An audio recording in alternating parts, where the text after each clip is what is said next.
टांगी वन्यप्राणी विभाग पक्षरु विश्व वन दिवस पालन। टांगी वन्यप्राणी विभाग पक्षरु ऑफिस कैंपस परिसर में विश्व वन दिवस पालित हो जाइछि। टांगी वन्यप्राणी विभाग पक्षरु आयोजित कार्यक्रम में मुख्य अतिथि भाव में वरिष्ठ सांबादिक तथा समाजसेवी और परिवेशविद धनेश्वर विधार सम्मानित अतिथि भाव टांगी वन्यप्राणी विभाग रेंजर विराज दास, शिक्षाविद तथा समाजसेवी अजय सेठी, गुणनिधि महापात्र, माधवचंद्र महाराणा जोग देइथिले।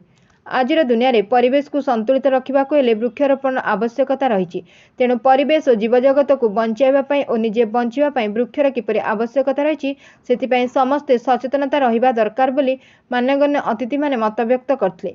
जंगल सुरक्षा जीवन रक्षा एवं आसंतु समस्ते शपथ नेबा वृक्षारोपण कर विश्व को बचाइबा बोली वरिष्ठ सांबादिक तथा समाजसेवी और परिवेशविद धनेश्वर विधार मत व्यक्त सहित वन सुरक्षा ने समस्त को शपथ पाठ कराइथिले।